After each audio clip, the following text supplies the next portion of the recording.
Hello প্রিয় শিক্ষার্থীরা, আসসালামু আলাইকুম। আজ তোমাদের জন্য নিয়ে এসেছি নবম দশম শ্রেণী এবং এসএসসি পরীক্ষার্থীদের জন্য 17তম অধ্যায় অর্থাৎ পরিসংখ্যানের একটি সৃজনশীল প্রশ্ন। আমরা পরিসংখ্যানের আগামী 3টি ক্লাসে ইনশাআল্লাহ একটি করে মোট 3টি সৃজনশীল প্রশ্ন সমাধান করব। তার ধারাবাহিকতায় আজকে প্রথম পর্বে আজ আমরা একটি সৃজনশীল সমাধান করতে যাচ্ছি। আর তোমরা জানো এই বছর এসএসসি পরীক্ষার্থীদের জন্য পরিসংখ্যান কতটা গুরুত্বপূর্ণ। চলো আজকে আমরা পরিসংখ্যান শুরু করতে যাচ্ছি। একটি সৃজনশীল দিয়ে শুরু করছি। প্রথম প্রশ্ন, এখানে আমাদের উদ্দীপকে দেওয়া আছে যে 30 জন শিক্ষার্থীর পরীক্ষার প্রাপ্ত নম্বর। এখানে 30 জন শিক্ষার্থীর প্রাপ্ত নম্বর দেওয়া আছে। ক নং প্রশ্নে এখানে বেশ কিছু সংখ্যা দিয়েছে, বলেছে এর মধ্যক কত। খ নং প্রশ্নে বলেছে 5 শ্রেণীর ব্যক্তির সারণী হতে সংক্ষিপ্ত পদ্ধতিতে গড় নির্ণয় করো। গ নম্বর প্রশ্নে বলা হয়েছে সারণী হতে বর্ণনা সহ অজীব রেখা আঁকো। ক নং প্রশ্নের সমাধান যাচ্ছি। প্রথমে আমাদের যে সংখ্যাগুলো দেওয়া ছিল বলেছে এদের মধ্যক নির্ণয় করতে। আমরা জানি যে অবিন্যস্ত উপাত্তের ক্ষেত্রে মধ্যক নির্ণয় করতে গেলে প্রথমে এটাকে বিন্যস্ত করতে হয়, তাই আমরা ঊর্ধ্বক্রমে সাজিয়ে নিয়েছি সংখ্যাগুলোকে। এরপর এর উপাত্তের সংখ্যা কি জোড় সংখ্যক না বিজোড় সংখ্যক। আমরা দেখতে পাচ্ছি এখানে উপাত্তের সংখ্যা 7টি, অর্থাৎ যা বিজোড় সংখ্যা। তো আমরা জানি যে n বিজোড় হলে সেক্ষেত্রে মধ্যকের সূত্র হচ্ছে n+1/2 তম পদ। তো এখানে আমরা n এর জায়গায় 7 বসিয়ে দিয়েছি।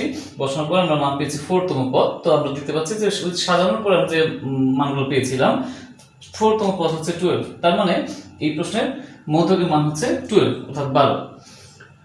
এবার যাচ্ছে খ নং প্রশ্নের সমাধানে। খ নং প্রশ্নে বলা হয়েছে 5 শ্রেণী ব্যক্তির সারণী হতে সংক্ষিপ্ত পদ্ধতিতে গড় নির্ণয় করো।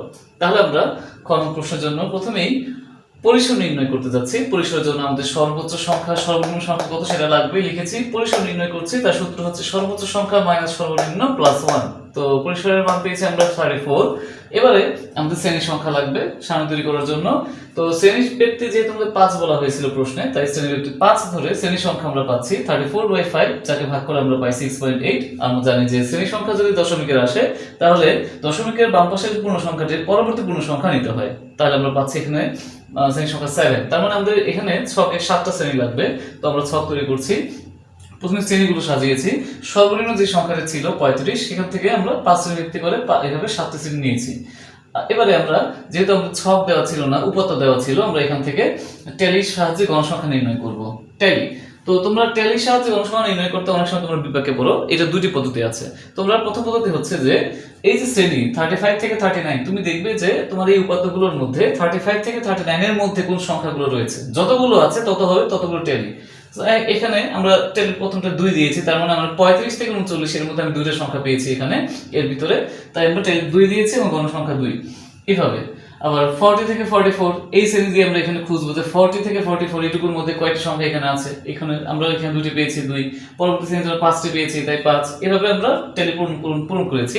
অথবা আরেকটা প্রসেস আছে, সেটি হচ্ছে আমরা এক এক করে এখানকার যে সংখ্যাগুলো আছে এই উপাত্তের, এখানে যেমন 40, 60, 35, 55 এই সংখ্যাগুলো কোনটা কোন শ্রেণীতে পড়ে ওই অনুযায়ী আমরা এক এক করে ট্যালি দেব। এটা এভাবে সহজে করা যায়। তবে এই নিয়মটি একটু সময় সাপেক্ষ। তো তোমাদের যেটা সহজ লাগে, যেই নিয়ম সহজ লাগে তোমরা সেই পদ্ধতিতে ট্যালিটা নির্ণয় করবে। ট্যালির সাহায্যে গণসংখ্যা লিখবে এখানে। তো গণসংখ্যা ট্যালি লেখার পর তোমরা চলে যাবে মধ্যমানে। মধ্যমান তোমরা জানো যে প্রতি শ্রেণীর নিম্ন সীমা এবং ঊর্ধ্ব সীমা যোগ করে 2 দিয়ে ভাগ করলে মধ্যমান পাওয়া যায়। এভাবে আমরা প্রত্যেকটি শ্রেণীর মধ্যমান নির্ণয় করেছি। ধাপ বিচ্যুতি, এখানে আমরা জানি যে ধাপ বিচ্যুতি 2টি নিয়ম রয়েছে। প্রথমে মাঝ বরাবর যে সারিটি থাকবে সেখানে 0 দিয়ে উপর দিকে -1, -2, -2 যতটুকু হয় সিরিয়ালি, আর নিচের দিকে প্লাসের 1, 2, 3 যতটুকু হয় এইভাবে করা যায়। অথবা সবচেয়ে বড় যে কোনো সংখ্যা রয়েছে সেই বরাবর ধাপ বিচ্যুতি 0 দিয়ে এবং উপর দিকে মাইনাসের সংখ্যা নিচের দিকে প্লাসের সংখ্যা এটা দিলেও হয়। তো আমরা প্রথম পদ্ধতি ফলো করেছি, যেটা হচ্ছে মাঝখানে শ্রেণী বরাবর 0। এখন বলতে পারো যে স্যার মাঝখানে শ্রেণী যদি 2টি থাকে মাঝখানে, সেই ক্ষেত্রে আমরা কি করব? হ্যাঁ, মাঝে যদি 2টি শ্রেণী থাকে সেই ক্ষেত্রে তোমরা যার গণসংখ্যা বেশি ওই 2 শ্রেণীর মধ্যে সেখানে 0 দিবে, বাকিগুলো আগের মতো। এই শেষে যে ঘরটি রয়েছে সেটা হচ্ছে fi ui, তার মানে আমাদের fi এর মান এবং u এর মান এই দুটি মান গুণ করে এখানে বসাতে হবে। গুণ করে আমরা বসিয়েছি। তো এই গুণফলগুলো পেয়েছি। গুণফল পাওয়ার পর আমরা যখন আমরা এদিকে যোগ বিয়োগ করেছি করার পর আমরা পেয়েছি 22, অর্থাৎ সামেশন অফ fi ui, মানে fi ui যে গুণফলগুলো পেয়েছি এর যোগফলটা হচ্ছে 22। এবার আমরা যাচ্ছি গড় নির্ণয়। তো গড় নির্ণয়ের সূত্র হচ্ছে x bar equal to a plus summation of fi ui by n into h। এইটা হচ্ছে সূত্র গড় নির্ণয়ের। তো এই কারণে আমাদের a লাগবে। সামেশন fi ui আমরা পেয়েছি n আমরা পেয়েছি মোট গণসংখ্যা যেটা সেটা, তারপরে আমরা h আমরা জানি যে শ্রেণীতে 5, তাই আমরা 5 নিয়েছি, যদি 10 হয় 10 নিতাম, এভাবে আমরা মান বসিয়েছি। তো এখানে a হচ্ছে আমরা যেই বরাবর শ্রেণীর মধ্যমান নিয়েছি সেখানকার যে ধাপবিতে যেখানে 0 আছে সেই বরাবর যে আমরা শ্রেণীর মধ্যমানের মানটি পাবো সেটাই হচ্ছে a এর মান। এই যে আমরা a এখানে ইন্ডিকেট করে দেখিয়ে দিয়েছি। তাহলে এই মানটা যদি a হয় 52, আমরা এর পরিবর্তে এর জায়গায় 52 বসিয়েছি, যা যার মান সেই মানটা বসিয়েছি, বসিয়ে ক্যালকুলেশন করে আমরা মান পেয়েছি 55.67, মানে 6666 আসবে। তুমি যদি 2 ঘর নাও তা তোমাকে 67 লিখতে হবে আসন্ন মান 2 ঘরের জন্য। তো এই হচ্ছে আমাদের গড়, এটি আমাদের অ্যান্সার গড়। এবার চলে যাচ্ছি গ নং প্রশ্নের সমাধানে। গ নং প্রশ্নে আমাদেরকে প্রদত্ত তথ্যের অজীব রেখা অঙ্কন করতে বলা হয়েছে বিবরণ সহ। তো অজীব রেখা অঙ্কন করার জন্য আমরা শুরুতেই ছক সাজিয়ে নিচ্ছি। আমাদের অজীব রেখার ছকে লাগবে শ্রেণী, গণসংখ্যা এবং ক্রমযুক্ত গণসংখ্যা, এই তিনটি জিনিস। শ্রেণী আমরা পেয়েছি খ নং প্রশ্নে, আমাদের শ্রেণী এবং গণসংখ্যা পেয়েছিলাম, ওগুলোই লিখবো। আর ক্রমযুক্ত গণসংখ্যা তোমরা জানো কিভাবে লিখতে হয়, প্রথম গণসংখ্যা ঠিক রেখে এরপরে এই ক্রমযুক্ত গণসংখ্যার সাথে পরবর্তী যে গণসংখ্যা থাকবে এটা যোগ করে এই শ্রেণীর ক্রমযুক্ত গণসংখ্যা লিখতে হয়। এভাবে 5 4 যোগ করে 9, 9 3 12, 12 5 17, এভাবে হয়েছে ক্রমযুক্ত গণসংখ্যা। তো এবার আমরা যাচ্ছি গ্রাফে। আমাদের কাছে গ্রাফ পেপার না থাকার কারণে, অথবা থাকলেও আমরা বোর্ডে কিভাবে বুঝাবো সেই প্রসেস নেই, এই কারণে আমি চেষ্টা করছি বোর্ডেই তোমাদের জন্য একটি গ্রাফ পেপারের মতো চিত্র আঁকতে। তো আশা করছি তোমরা বুঝতে পারবে সেটা। দেখো তোমরা, এখানে আমরা প্রথমেই x অক্ষ নিয়েছি, x ও x প্রাইম, আর এই হচ্ছে y অক্ষ, y ও y প্রাইম। আমার দাগগুলো একটু বাঁকা হওয়ার কারণে আমি শুরুতেই ক্ষমা চেয়ে নিচ্ছি সবার কাছে। তো দেখো তোমরা, এবার আমরা x অক্ষ বরাবর আমরা বসাবো শ্রেণী ঊর্ধ্বসীমাগুলো। শ্রেণী ঊর্ধ্বসীমা হচ্ছে এখানকার 39, 44, 49 এগুলো। তবে মনে রাখবে অজীব রেখা আঁকার সময় তোমার প্রথম শ্রেণীর যে এখানে অবশ্যই প্রথম যে শ্রেণীর ঊর্ধ্বসীমা রয়েছে তার পূর্ববর্তী শ্রেণীর ঊর্ধ্বসীমা কত হয় সেই অনুযায়ী এটা লিখতে হবে। 34, তারপর 34, 39, 44 লিখেছি।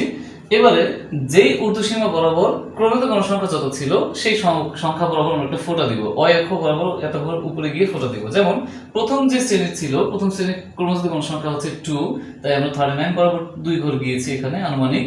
প্রত্যেকটি ঘরে এখানে আনুমানিকভাবে ধরা হয়েছে, উপর দিকে 5 10 15 20 এই ঘরগুলো দিয়েছিলাম আমরা, সেই অনুযায়ী ফোঁটা দেওয়া হয়েছে। তো 44 যে ঊর্ধ্বসীমা সেই বরাবর হচ্ছে 4, এখানে আমরা 4 ঘর গিয়েছি। 49 বরাবর গিয়েছি 9 ঘর, 59 বরাবর গিয়েছি 12 ঘর, 59 বরাবর গিয়েছি আমরা এদিকে, 54 গিয়েছি 12 ঘর, আর 59 বরাবর গিয়েছি আমরা এখানে 17, পরবর্তী 24 এবং সর্বশেষ 30। এভাবে ফোঁটাগুলো যোগ করার মাধ্যমে আমরা অজীব রেখা অঙ্কন করেছি। এবারে বিবরণের ক্ষেত্রে দেখা আমরা লিখেছি যে সহজ বিবরণ। আমরা অজীব রেখা যে বিবরণটি শিখবো আমরা চেষ্টা করব অন্যান্য যে আয়তলেখ অথবা বহুভুজ তার ক্ষেত্রেও এই একই বিবরণ ব্যবহার করতে, শুধুমাত্র কয়েকটা কথা চেঞ্জ হবে। তো এখানে এটার বিবরণটা আমরা বলছি যে ছক কাগজের x ও y অক্ষ বরাবর প্রতি ক্ষুদ্রতম বর্গকে একক ধরে, মনে রাখবে শ্রেণীর ব্যাপ্তি যদি 5 হয়, তোমার গ্রাফ পেপারের প্রত্যেক ক্ষুদ্রতম 5 ঘর বরাবর একটা করে বড় ঘর আছে, এগুলো তুমি শ্রেণী ধরবে। আর শ্রেণীর ব্যাপ্তি যদি 10 হয় সেই ক্ষেত্রে তুমি ওগুলোকে শ্রেণী ধরবে, কিন্তু প্রত্যেক ক্ষুদ্রতম ঘরকে আমরা 2 একক ধরে নিব।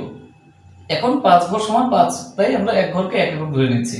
তাই প্রতি ক্ষুদ্রতম বর্গকে একক ধরে যথাক্রমে x অক্ষ বরাবর বসিয়েছি শ্রেণী ঊর্ধ্বসীমা, তাই লিখেছি শ্রেণী ঊর্ধ্বসীমা, আর y অক্ষ বরাবর ক্রমযুক্ত গণসংখ্যা আমরা ফোঁটা দিয়ে বসিয়েছিলাম, তাই ক্রমযুক্ত গণসংখ্যা স্থাপন করে প্রদত্ত উপাত্তের অজীব রেখা আঁকলাম।